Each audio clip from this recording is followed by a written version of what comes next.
Baniriza ku channel yange webale kubeera nga wekumidde ku Ugandan Kitchen kitegeeza kingi nnyo gyendi kusaba obeere nga osubscribinga tanaba kubeera nga osubscribinga likinga and leave a comment. Leo tugenda kubeera nga preparing rice and beans.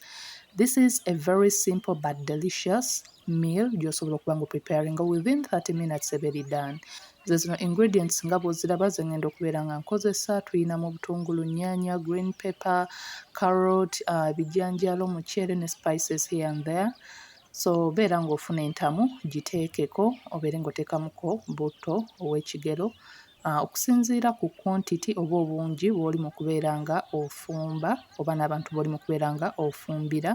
Then oluvannyuma butto nga kyemuse nno tugenda kubeera nga tugattamu akatungulu akaffe kano aka bulijjo. Kusaba obeere nga onyiga kadde, obeere ng'otaninga on notifications zo, obeere notified bwe mba nga postinze video empya.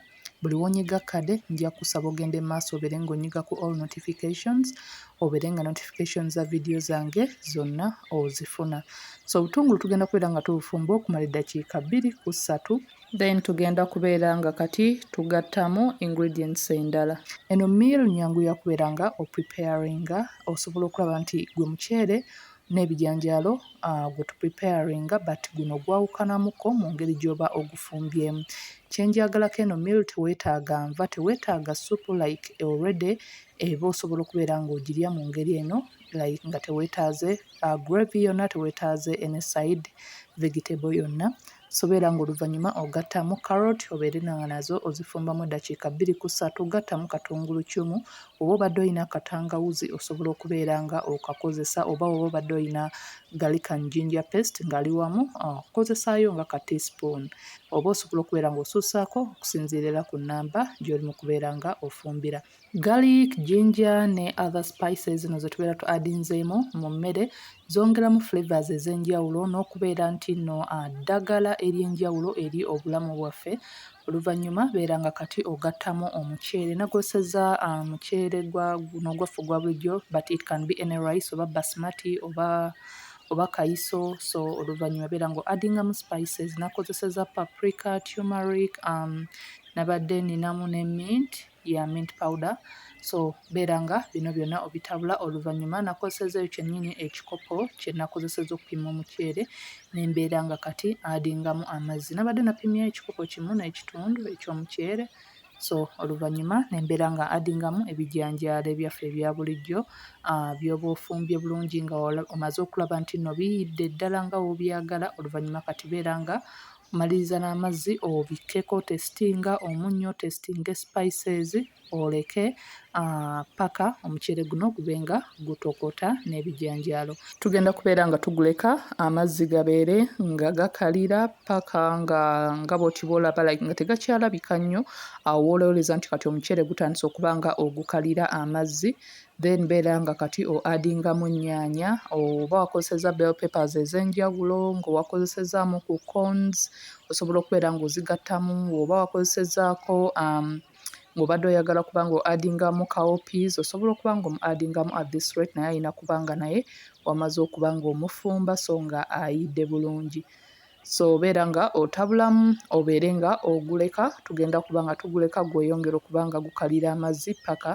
Kyekino kye nabagambye nti eno meal osobola okuba ng'ogirya nga teweetaaze gravy, teweetaaze nva. Osobola okulaba nti kati emmere ekalidde, amazzi gakalidde bulungi nnyo.